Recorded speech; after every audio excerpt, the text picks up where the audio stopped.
오늘은 창녀가 부풀게 한 기독교계의 신비 해서요. 우리 하늘의 왕국의 신비의 네 번째이고요. 우리 성격속 불가사의 시리즈 계속해서 이어가고 있습니다. 이 구절은요. 마태복음 13장 33절에 등장하는 예수님께서 직접 말씀하신 비유인데요.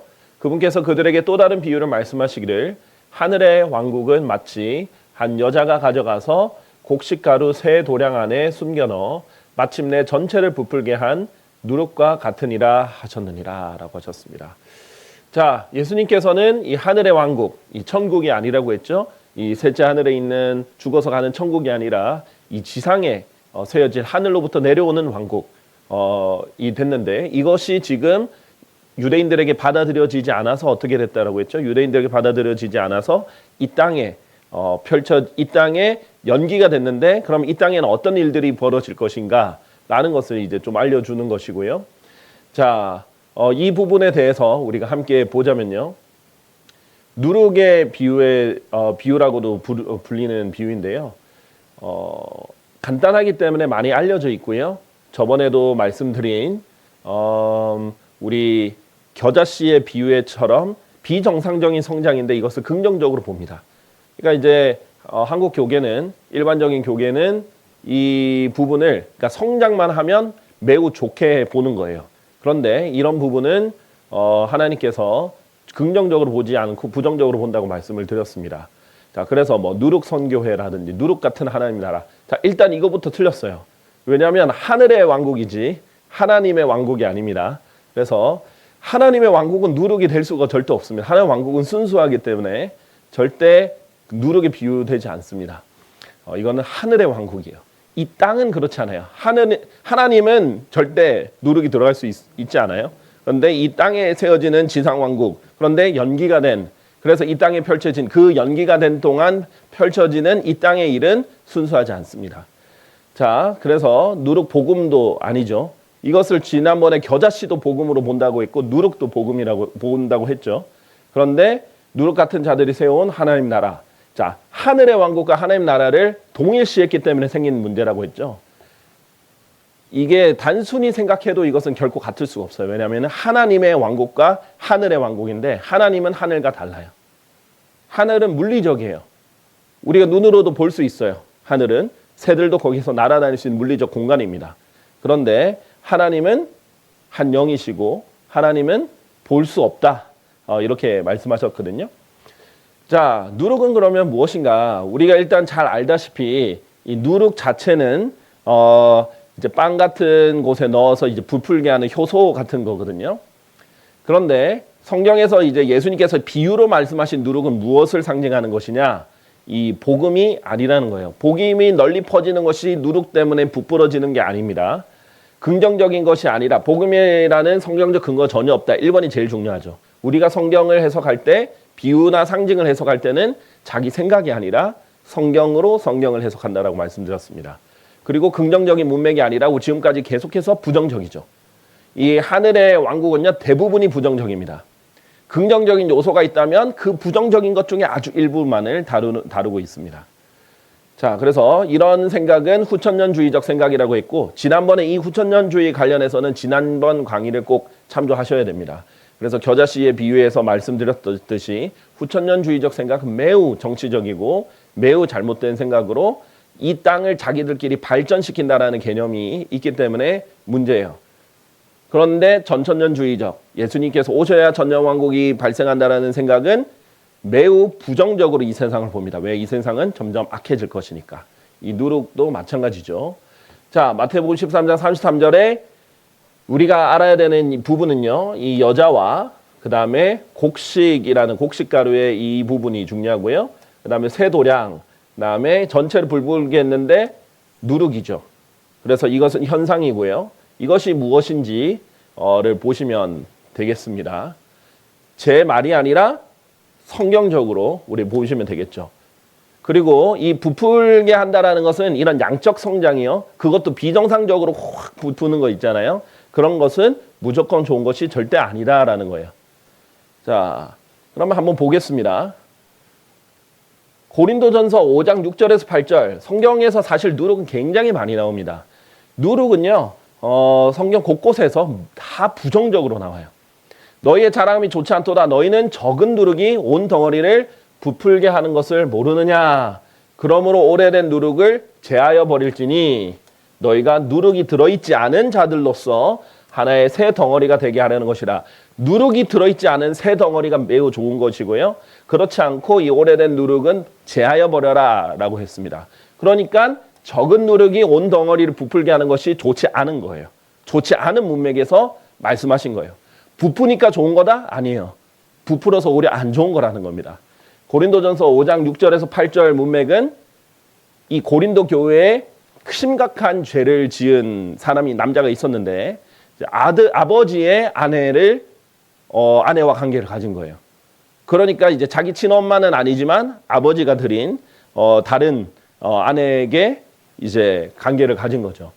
그런 사실상 성경에서 금하는 아주 심각한 죄였습니다. 근데 그것이 드러났는데도 불구하고 이 교회는 가만히 있었던 거죠. 그러니까 뭐예요? 하나님께서 이 적은 누룩을 이 젖누리 가만히 있으니까 이 작아 보이는 이 죄가 가만히 있으니까 온 덩어리를 부풀게 한다. 근데 이 덩어리가 누구예요? 너희가 누룩이 들어있지 않은 자들로서 하나의 새 덩어리가 되게 하려는 것이다. 이 덩어리는 우리예요. 그리스도인들이에요. 그런데 특히 구체적으로는 고린도 교회 사람들이에요. 근데 이 적은 누룩, 제가 이제 지금부터 볼 거지만은 이 죄가, 적은 죄가 전체 교회를 오염시키는 겁니다. 그래서 교회에 있는 모든 사람들을 영향을 끼쳐서 오염을 시키는 것이기 때문에 이 오래된 누룩을 제하여 버리라. 그래서 이런 죄가 없는 새 덩어리가 되어야 된다라고 하는 얘기입니다.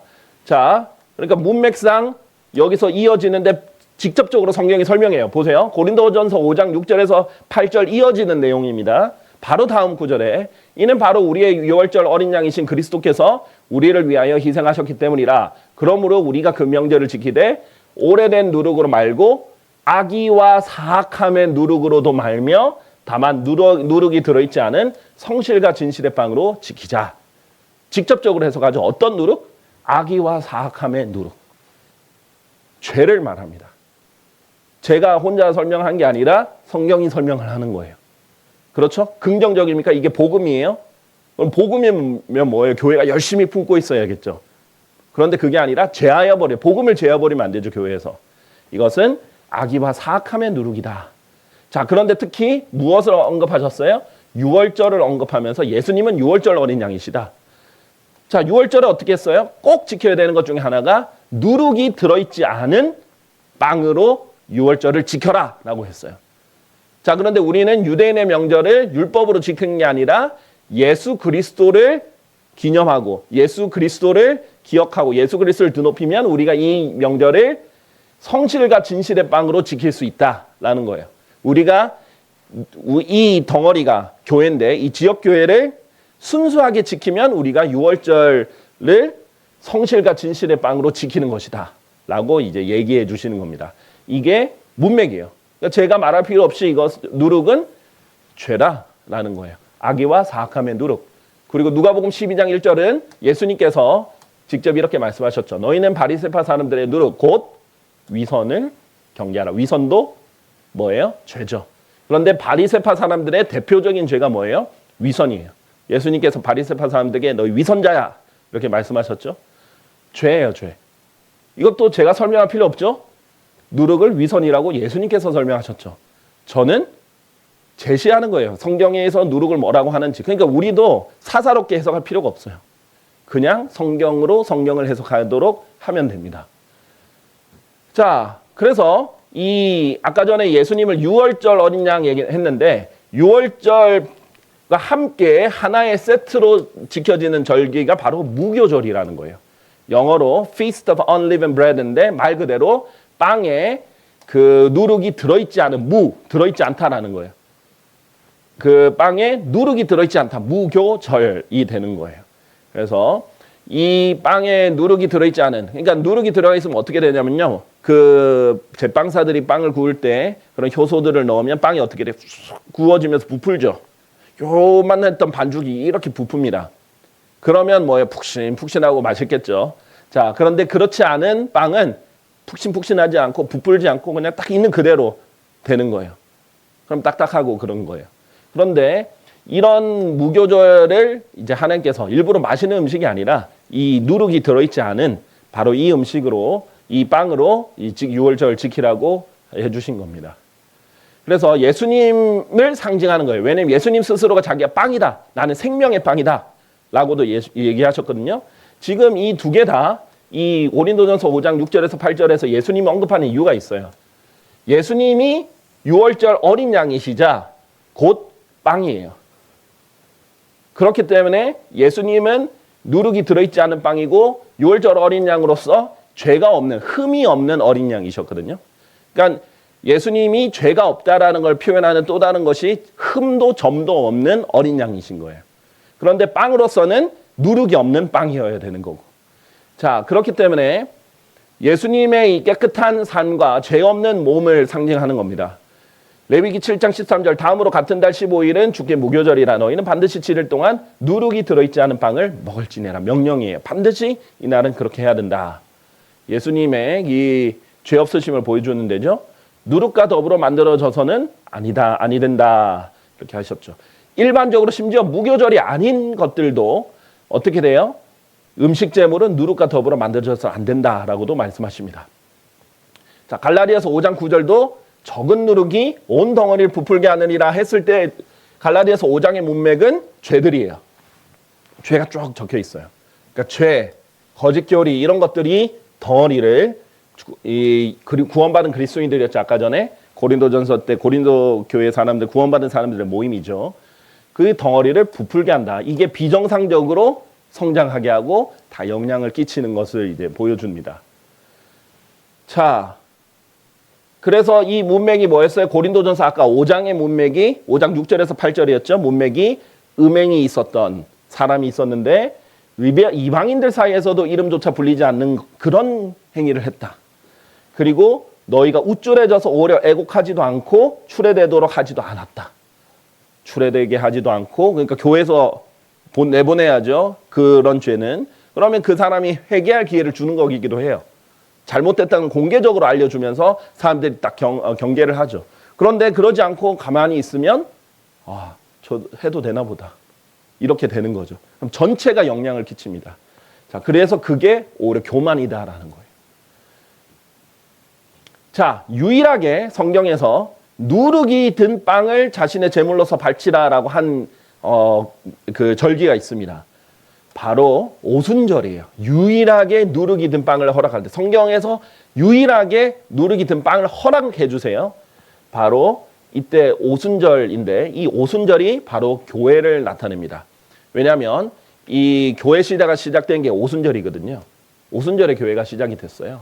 그래서 각 절기마다 상징하는 것들이 있는데 그 중에 하나가 이제 교회를 상징하는 겁니다. 오순절에 그래서 성령께서 임하셔서 교회가 시작됐는데 교회는 그래서 특징이 뭐예요? 이 땅에는 그러니까 이 땅에 원래 임해야 될 하늘의 왕국이 안 임하니까 신비의 형태로 연기가 됐죠. 그러면 그 나머지 남은 땅은 어떻게 되느냐? 이 기독교계에서 이상한 일들이 벌어지는 거예요. 어떤 한 여자가 누룩을 집어넣었더니 전체가 부풀게 되는 거죠. 근데 이 누룩이 바로 그 죄와 거짓교리입니다. 자, 제가 말씀드렸다시피 이 지난번에 겨자씨의 비유도 그렇고 누룩도 비유도 그렇죠. 이 하나님의 왕국에도 이 누룩의 비유가 된다라고 했어요. 그러면 어떤 게 공통점이 있다라고 했어요. 이런 겹치는 비유들은 교회 시대와도 관련이 있다라는 겁니다. 왜냐하면 영적으로는 하나님의 왕국이 교회 시대 때 펼쳐지잖아요. 그리고 교회 사람들이 이 영적으로 구원받아서 들어가는 것과 관련이 있기 때문에 이 땅에서 이 교회에서 일어나는 일들을 보여주는 겁니다. 자, 그러면 이 교회 시대에 이 땅에 무슨 일이 일어나는가? 한 여자가 가져가서 곡식가루 새 도량 안에 숨겨 넣는다. 자, 그런데 아까 전에 우리 봤죠? 덩어리는 뭐예요? 그리스도인들을 말한다라고 했죠. 여기서도 마찬가지예요. 곡식은 자녀들을 말합니다. 하나님의 자녀들을 말해요. 자, 왜냐하면 지금 마태복음 13장 계속하고 있는데 13장 이 구절들은 주소가 이제 바뀌어야 되는데 그 이전 구절들을 보면 마태복음 13장 조금 앞 구절들 보면 우리가 밭의 비유를 봤었단 말이죠. 이 씨 뿌리는 자 비유 다음에 밭에 대한 비유를 봤는데 여기서는 좋은 씨는 왕국의 자녀들이고 독보리들은 그 사악한 자의 자녀들이다라고 얘기를 했어요. 자, 그런데 이 좋은 씨는 뭐였어요? 밀이었어요. 그런데 독보리들은 그것을 모방하는 것들이었죠. 그러니까 이런 곡식은 뭐예요? 믿는 자들, 자녀들을 말하는 겁니다. 그런데 독보리들은 쓸데가 없단 말이에요. 곡식이 아니기 때문에 하나님께서 제하여 버리시고요. 그런데 이런 자녀들 안에 이 누룩이 숨겨 넣어진 거예요. 누구에 의해서? 한 여자에 의해서. 이것이 참 중요한데요. 여기서 세 도량이라는 것이 참 흥미롭습니다. 이 하나님의 자녀들을 세 부분으로 이렇게 나누어 보신 거예요. 자, 그래서 지금 우리가 이렇게 2000년 교회사를 보면 크게 세 덩어리로 이제 볼 수 있겠습니다. 침례교도, 그 다음에 개신교도, 그 다음에 가톨릭을 제외하고요. 그리스도 정교. 이렇게 전 세계 세 부분으로 크게 나눠져 있습니다. 자, 개신교 안에는 장로교, 감리교, 성결교환 등등이 다 들어갑니다. 그리고 침례교도 안에는 이제 그 재침례회, 그리고 침례교는 항상 가톨릭 이전부터 존재했고 가톨릭 초기부터 계속 분리했던 사람들이거든요. 개신교는 가톨릭과 함께 하다가 한 몸이었다가 분리가 돼서 종교개혁을 인해서 분리가 됐고요. 그런데 이 로마 가톨릭으로 설명하죠. 로마 가톨릭 이전에 순수한 그 그리스도인들이 있었죠. 박해를 받고 지하 교회에 있었던 그런 그 초기 교회 성도들이 쭉 지속됐습니다. 그러면서도 조금씩 타협하는 사람들이 생겨났죠. 그러다가 로마 제국의 콘스탄틴이 기독교 공인을 하면서 타협의 장이 열렸어요. 콘스탄틴은 정치인이기 때문에 너희 기독교 할 수 있게 해줄게. 내 음지에 있지 말고 양지로 와. 대신 내가 한 것처럼 내가 지시하는 것들 해. 자, 일단 우리는 태양신을 섬기는 로마 제국 사람들인데 요것과 조금 닮아야 돼. 요걸 좀 합치자. 저거는 합치자. 우리는 신상을 섬기는 게 매우 중요한데 갑자기 신상을 다 부수라고 로마 제국 사람들 난리 날 거야. 그러니까 너희 이름 좀 넣어. 마리아 넣고 베드로 넣고 이렇게 신상을 해. 우리가 이렇게 하는 이 빵을 가지고 신성시하는 그런 문화가 있는데 그거 해. 우리 물 뿌리는 문화 있는데 그러면 잠기지 말고 물 뿌려. 타협을 요구하는 거예요. 정치인이. 엄청난 혜택과 자유를 빌미로, 미끼로. 여기에서 타락한 곳이 로마 가톨릭입니다. 그래서 로마에서 시작한 거예요. 여기서는 이제 이 바른 신앙생활을 하는 사람들이죠. 그런데 이런 신앙생활을 하는 사람들 이름이 다양했습니다. 뭐 보고마일, 알비겐스, 왈덴시안 등등, 폴리시안 등등 다양한 이름들이 있었어요. 그런 사람들이 나중에 이제 침례교라고 통칭해서 침례교도라고 계속해서 불렸던 거고요. 그런데 이 로마 가톨릭이 정치적으로 만들어진 집단이다 보니까 정치적으로 나뉘게 돼요. 동로마, 서로마. 서로마가 로마 가톨릭의 이름을 계속 가져갑니다. 왜냐하면 로마가 서쪽 로마 제국인 로마에 있었으니까, 이탈리아에 있었으니까. 동로마가 나중에 그리스 정교가 됩니다. 콘스탄티노플의 기반으로 해서 그리스 정교가 돼요. 나중에 이 서로마가 지속되다가 타락할 대로 타락하니까 종교개혁이 일어나죠. 이 종교개혁으로 또다시 나온 세력들, 개혁 세력들, 이 사람들이 개신교입니다. 신교, 구교가 아닌 신교, 개혁으로 인한 신교들. 그래서 사실상 개신교, 침례교도, 그리스 종교, 로마 가톨릭, 기독교계가 크게 네 갈래로 나뉩니다. 곳곳에서 막 생겨난 조그마한 이단들 이런 것들 제외하고요. 그래서 지금 한 여자가 사실 가톨릭과 관련이 있기 때문에 한 여자 가톨릭을 제외한 나머지 세 도량, 기독교의 큰 세 부류를 이렇게 볼 수 있겠습니다. 자, 그러니까 하나님께서는 이 분류는요, 지금 우리가 2000년 동안 보는 현상이고요. 이거는 하나님께서 어쨌든 간에 이 자녀들을 세 부분으로 나눠서 보시고 있다라는 겁니다. 이 안에는 얼마든지 그 안에 또 세부 분류가 있겠지만요. 자, 그래서 우리가 이제 크게 봤을 때 세 부분은 지금 우리가 굵직하게 세 부분으로 보면 이렇게 나눠지더라 이겁니다. 자, 그런데 이 자녀들 세 부분 설명을 했고요. 그러면 누가 넣는다? 한 여자가 가져가서 곡식가루 세 도량 안에 숨겨 넣었더니 마침내 전체를 불풀게 됐고 누룩이 됐다. 그럼 우리가 지금 한 여자만 해석하면 다 되는 거예요. 그렇죠?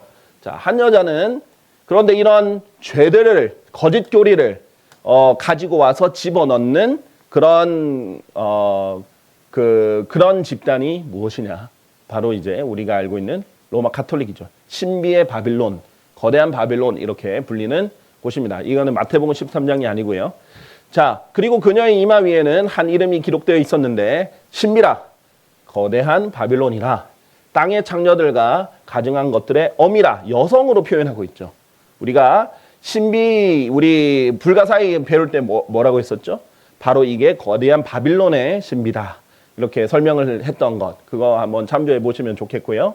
자, 이걸 하나님께서 여자다. 그런데 성도들의 피해, 그리고 예수님의 순교자들의 피해 취한 그 여자다라고 했어요. 계시록 이제 17장과 18장에 이렇게 설명이 되어 있습니다. 자, 그렇기 때문에 한 여자가 우리 기독교계의 죄와 거짓 교리의 원조 중에 원조고 모든 것의 뿌리고 모든 것의 시작이라고 볼 수 있는 게 로마 가톨릭이에요. 사실 지금 생겨난 모든 이단, 특히 사이비들 종교들, 그런 종교들은 거의 로마 가톨릭을 모방하는 것들이 많이 있습니다. 그 중에 가장 여러 가지가 있지만 교리적으로 지금까지 내려오는 이제 거짓 교리들의 대부분은 사실 로마 가톨릭의 원조예요. 하나는 자기들이 성경을 만들 권한이 있다 이렇게 얘기하는 거예요. 그래서 몰몬교는 어떻게 했어요? 자기들이 몰몬경을 만들었잖아요. 그리고 성경의 위경, 외경 이런 것들을 오히려 성경 안으로 집어넣는 행위를 했죠. 그 외에도 행위 구원을 집어넣습니다. 그 외에도 이 교회 안에만 구원이 있다. 로마 가톨릭의 교리죠. 자기들 교회 안에만 구원이 있다. 모든 이 사이비 집단들은 뭐가 큰 문제냐면 자기들 교회만 구원이 있다라고 하는 게 문제예요. 보십시오. 안식교는 자기들만 구원이 있다고 해요. 그 다음에 여호와의 증인도 자기들만 선택받는 그 여호와의 증인들이라고 해요. 몰몬교도 자기들만 그 구원이 있다라고 말합니다. 그렇게 하는 것도 원조가 그거예요. 또 하나 이 니콜라파 행위가 있습니다. 아주 오래된 성경에 기록될 만큼 1세기부터 존재했던 이 로마 가톨릭의 그 성경에 기록된 죄예요. 자, 요한계시록 2장에 보면요. 6절에 이렇게 말합니다. 그러나 이것이 너에게 있으니 내가 니콜라파 사람들의 행실들을 증오한 것이라. 나도 그것을 증오하노라 라고 하면서 예수님이 이것을 증오한다 라고 했던 최초의 이 1세기 때부터 하나님께서 그 교회에 책망을 하고 지목을 한 죄예요. 근데 이게 뭐냐? 니콜라파. 이것은 니콜과 라오스가 이제 결합을 해서 이것은 성도들을 지배한다라는 평신도들을 지배한다. 일반 사람들을 지배한다는 해서 지배 계급이 나눠진 거예요. 자, 역할은 나눠질 수 있어요. 얼마든지. 왜냐하면 성경에서 분명히 우리는 한 몸이지만 여러 지체들로 돼 있다 하면서 고린도전서 12장을 먼저 보시면 12장, 13장, 14절 은사들이 나오는데 12장을 먼저 보시면 한 몸과 지체에 대해서 설명을 해요. 그러면서 뭐라고 하냐면 이 은사들을 능력뿐만 아니라 하나님의 선물들로서 사람들을 주셨다 그랬어요. 그 중에 뭐 사도들도 있고 예언자들도 있고 초기 교회 시대의 선물들이죠, 하나님의. 근데 그뿐만 아니라 성경 교사도, 선생들도, 복음 전도자도, 에베소서에 보면 목회자들도 다 하나님의 선물들로서의 역할이에요. 그러니까 지체로서의 역할이죠. 근데 그 역할이 있는데 그런 목회자 역할뿐만 아니라 성경교사 역할뿐만 아니라 복음 전도자 역할뿐만 아니라 각 지체가 다 역할들이 다릅니다. 그래서 역할은 달라요. 그러나 지배 계급은 없습니다. 근데 지배 계급을 만든 평신도와 성직자 계급을 나눠서 지배를 하게 만들고 중앙 집권 체제로 교단을 만들었어요. 그래서 모든 교회가 지교회가 되고 중앙의 명령을 받습니다. 상업적으로 매우 효율적인 시스템이에요. 그리고 파워와 돈이 거기로 모여요. 그럼 어떻게 돼요? 그것을 가지고 독점하고 독재하고 이것으로 큰 건물들과 땅을 사고 이것을 확장을 하는데 크게 기여를 합니다. 제가 깜짝 놀란 거는요. 뭐 통일교도 그렇고 우리나라 뭐 이단들 뭐 통일교, 그다음에 뭐 구원파도 그렇고요. 이 그리고 뭐 여호와 증인, 뭐 이 안식교, 뭐 몰몬교 할 거 없어요. 심지어 필리핀의 이단인 유명한 이단인 INC라는 것들도 있어요. 각 나라 이단들의 특징이 뭐냐면 그 사람들은 중앙 집권 체제예요. 모든 교회들이 이 중앙에 이 교주들 또는 지도자들한테 다 돈을 보내요. 그리고 여기서 시킨 대로 파송이 되고 다른 사람들 제외가 되고 이게 돼요. 교단, 그냥 교단 정도가 아니라 완전 중앙 집권 체제가 아주 강력해요. 그리고 그 지도자가 신격화가 되거나 아니면 엄청나게 높여집니다. 그럼 이 지도가 엄청난 권력을 가지고 모든 돈과 권력을 가지고 확장을 해요. 그런데 그것이 확장이 잘 돼요. 그렇게 하면 교세가 커집니다. 왜냐하면 아무리 비판받고 이단이다 그래도 돈으로 키워요. 그리고 어떤 그런 권력으로 키울 수 있어요. 특히 못 사는 나라일수록 삼국일수면 제3국일수록 더 빨리 확장됩니다. 자, 그렇게 해서 확장되는 거 보고 느꼈어요. 저렇게 사업적으로 하면, 기업적으로 하면 확장이 되는구나.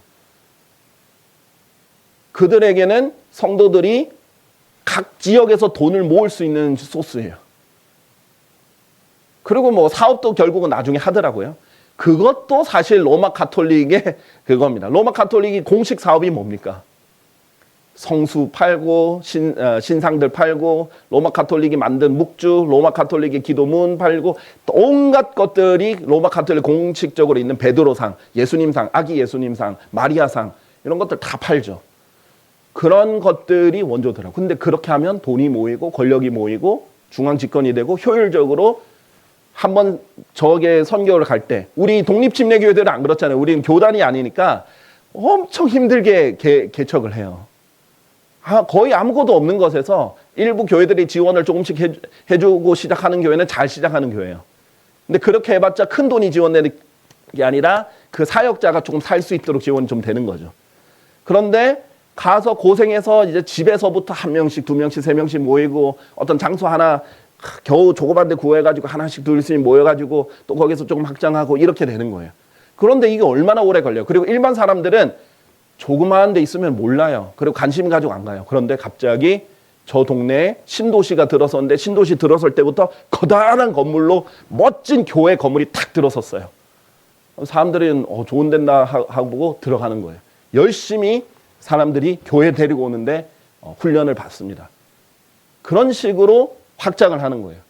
그래서 그런 계급, 교단, 중앙집권화 그런 것이 얼마나 정치적이고 위험한지를 가톨릭이 눈으로 보여줬고 모든 이단들은 결국 그걸 따라 하더라고요. 이런 걸 니콜라파 사람들의 행실들이다 라고 말하고 하나님께서 또 다른 교수는 니콜라파 사람들의 교리다 라고도 얘기를 해요. 그런 것들이 문제죠. 자, 그래서 아까 전에 누룩이 죄와 거짓 교리라고 했죠. 왜냐하면 예수님께서 바리새파와 사두개파 사람들의 교리를 주의하라 그랬거든요. 누룩을 교리라고도 예수님께서 표시를 합니다. 누룩 얘기하면서 하신 말씀이에요. 자, 그래서 이 모든 누룩, 죄와 거짓 교리, 기독교에 들어온 거짓 교리의 원조 중에 원조가 바로 이 신비의 바빌론이에요. 네, 신비의 바빌론, 우리가 누군지 정체를 한번 살펴봤죠? 지금 현재 로마 가톨릭이 가장 유사하고 흡사하더라. 이것이 나중에 전 세계를 통합하는 종교를 만들어서 이름을 바꿀지도 몰라요. 그래도 기원은 로마 가톨릭인 거예요. 로마가 기원입니다. 로마가 바로 바울을 죽였던 곳이고 로마가 예수님을 죽인 곳이에요. 예수님이 누구에 의해서 십자가에 못 박혔어요? 로마 병사들에 의해서. 옆구리의 창도 로마 사람에 의해서. 바울도 로마 사람들에서 목베임을 당했고 이 로마가 계속해서 기독교인들을 박해했고 그것이 나중에 탈을 바꿔서 로마 제국이 정치적으로 박해하다가 로마 가톨릭이 종교적으로 박해하는 걸로 바뀌었죠. 지금까지 가장 많은 순교자들을 낸 종교가 바로 신비의 바빌론이에요. 그래서 우리 이런 신비의 바빌론, 왜 바빌론이라고 하느냐? 바빌론 종교에서 왔다라고 했죠. 그런 이 여신 숭배 사상. 왜 마리아를 숭배를 해요?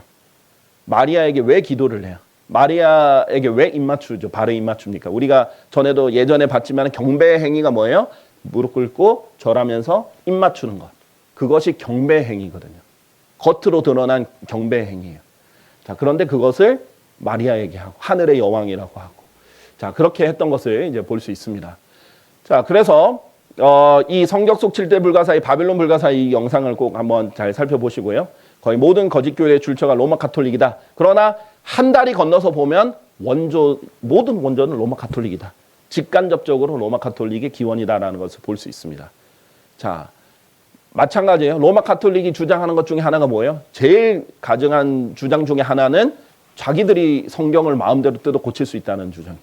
자기들이 만들었다는 거예요. 하나님이 영감으로 주어져서 각 사람에게 기록하게 하신 건데 그 사람 중에 로마 가톨릭 한 명도 없잖아요. 그런데 자기 교회가 만들었다라고 하면서 사실이 아니죠. 마음대로 넣고 빼고 삭제하고 그렇게 하죠. 뿐만 아니라 이 해석할 권한도 자기들에게만 있다. 교황이 이것을 열쇠를 가지고 있다. 이렇게 말하죠. 다 이단들 보세요. 어떤 그 집단의 지도자들, 리더들, 교주들만 성경을 해석할 수 있다는 거예요. 그 사사로운 해석의 정점입니다. 여기서 모든 것이 파생이 됐다라고 보시면 되겠습니다. 자, 그러면 이제 성경적으로 봤을 때 이 하늘의 왕국은, 그러니까 하늘의 왕국이 어떻게 됐어요? 연기됐어요. 거절당해서 연기됐어요. 근데 이 땅이 그러면은 하늘의 왕국이 아니겠죠? 근데 이 땅이 벌어지는 하늘의 왕국이 연기된 후에 벌어지는 땅의 일이라고 했죠. 근데 하나님의 왕국의 비유와도 겹치기 때문에 기독교계, 이 땅에 있는 기독교계에 이런 일이 일어난다는 거예요. 신비의 바벨론이 창녀, 음녀가 하나님의 자녀들에게, 그리고 세 부분은 안에 있는 하나님의 자녀들에게 거짓 교리와 죄들을 숨겨 넣어서 전체에 영향을 끼치고 부풀게 하고 비정상적인 성장을 하게 됩니다. 누룩은 죄와 거짓 교리고요. 바로 이것이 로마 가톨릭이에요. 근데 성장에 가난한 하나님의 방식대로 하면 아주 크게 성장되진 않아요. 초기에 이제 처음 복음이 이렇게 소개될 때는 모르지만 점차 있잖아요. 결국은 이 세상적인 방법, 기업적인 방법으로 성장을 비정상적으로 이뤄내게 됩니다. 그래서 이런 부분들 우리가 이제 성경적으로 해석을 할 수 있습니다. 이것이 이제 사사로운 해석이 들어갈 여지가 없고 그럴 필요가 없는 것이 되겠죠. 그래서 후천년주의식 해석이 얼마나 위험하냐면요. 누룩을 일단 복음이라 보는 것부터 잘못됐죠. 일단 비성경적입니다. 성경에 근거가 없고 누룩은 분명히 죄와 거짓 교리라고 했는데 반대예요. 그런데 이것이 복음이 전파되면 기독교가 확장되는 축복을 받는다라고 생각하는 거예요. 그래서 열심히 누룩을 전해서 우리 누룩 선교회다. 누룩 복음을 전해가지고 열심히 부풀리자. 오히려 사명처럼 여기고 있는 거예요. 근데 우리가 지금 알고 보면 얼마나 무서운 말이에요. 열심히 거짓 교리를 전파해가지고 기독교계를 열심히 부풀리고 있는 거예요. 그런데 좋은 게 아니라 하나님 보시기에는 굉장히 심각한 가증한 일들이 되는 겁니다. 그래서 절대 점점 나아지지 않습니다. 데살로니가 후서에 보면 기독교계의 끝은 배교입니다. 다들 믿음에서 떨어져 나가는 거예요. 그래야 그리스도의 날이 임한다. 그리스도의 날의 이제 첫 시작은 휴거죠.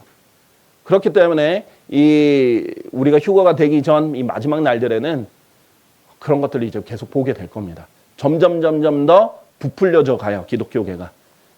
그런데 그러니까 사실 보세요. 역사상 수십억 명의 소위 기독교라는 인구가 이렇게까지 많은 적은 없었어요. 물론 지금 막 기독교에서 떨어지는 사람들 우리나라만 보면은 기독교 인구가 좀 줄어드는 것 같지만 전 세계적으로 봤을 때 인구가 수십억이 이렇게 되는 경우는 드물었어요. 없었죠. 사실상 인구 자체도 많아졌지만. 그런데 이 기독교계가 이제 확장을 이렇게 하는 것이 축복이라고 생각하는 것, 후천년주의식 해석입니다. 그런데 이제 성경적 해석은 어떻게 되느냐? 한 여자는 신비의 바빌론이고 누룩은 거짓교리 또는 죄고 곡식은 왕국의 자녀들이다. 그래서 로마 가톨릭 거짓교리를 왕국의 자녀들에게 몰래 숨겨 넣으면 그 결과 비정상적인 양적 성장이 일어난다. 전체에게, 누룩 전체니까 기독교 전체에게 영향을 끼친다라는 것을 우리가 알 수 있게 됩니다. 자, 그래서 성경에서는 성별이 매우 중요하게 나와요. 성별. 계시록 17장과 18장에 보면 이 신비의 바빌론, 이 창녀, 음녀 바빌론에 대해서 경고를 하잖아요. 근데 마지막에 뭐라고 마무리를 하냐면요. 이 경고를 하면서 18장 18장과 이 19장 이쪽을 보면요. 여기로부터 떠나라. 여기와 함께 동참자가 되지 말라. 이 그녀의 죄들의 동참자가 되지 말라. 이렇게 얘기를 합니다. 바로 이제 하나님께서 이 그 로마 가톨릭으로부터 분리되기를 원하거든요. 떠나라. 떠나라고 이렇게 하세요. 그러니까 우리도 여기에 영향을 안 받으려면 어떻게 해야 돼요? 분리가 돼야 돼요. 로마 가톨릭과. 그런데 여러분 아십니까? 로마 가톨릭의 큰 누룩 중에 하나가 종교 통합이에요. 왜냐하면 종교 통합하면 세력이 커집니다. 지금도 얼마 전에 10월에 제가 깜짝 놀랐어요. 저는 거기 현장에 없었는데 현장에 출동하셨던 현장에 있었던 분들 통해서 들었던 게 뭐냐. 그리고 요즘에 이제 유튜브나 TV로도 이 얘기를 보여주니까요. 그걸 참여하셨는지 거기를 통해서 보셨는지는 제가 잘 모르겠습니다. 그런데 종교통합 WCC 할 때 어떤 이제 저희 교회에 오신 분 중에 감리교 다니다가 오신 분이 있는데 그때 WCC 때문에 분리하신 거였거든요. 왜냐하면 WCC가 종교통합을 해서 자꾸 로마 가톨릭 아래로 들어가려고 했단 말이에요. 그런데 그때 했던 구호 중에 하나가 뭐냐면 우리는 하나다. 우리는 하나다. 우리는 하나다. 이것을 엄청 외쳤다고 그래요. 그런데 이번에 그 10월 며칠이었죠? 27일이었던 것 같은데 그때 차별금지법을 반대하러 모이자라고 해놓고 WCC 소속 교회들이 소속 교회들이 아닌 사람들까지 연합해가지고 차별금지법이라는 미명하에 연합을 했죠. 그때도 외쳤던 구호가 우리는 하나다. 우리는 하나다. 우리는 하나다. 이렇게 했던 거죠. 그렇게 교묘하게 어떻게든 하나로 자꾸 묶으려고 하는 거예요. 이런 식으로 로마 가톨릭의 또 다른 특징이 뭐냐면 모든 교회는 로마에게 속해야 된다. 라는 거죠. 다 하나로 묶으려는 것.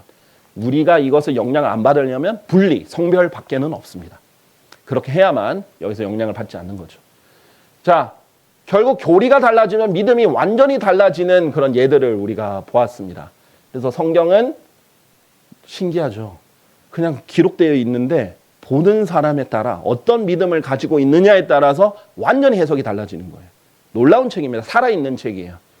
그래서 성경은 마태복음 16장 12절에서 그제야 그분께서 그들에게 빵의 누룩이 아니라 다만 바리새파 사람들의 교리와 사두개파 사람들의 교리를 경계하라고 분부하셨다는 것을 그들이 이해하였더라. 이래서 우리가 공부를 하는 겁니다.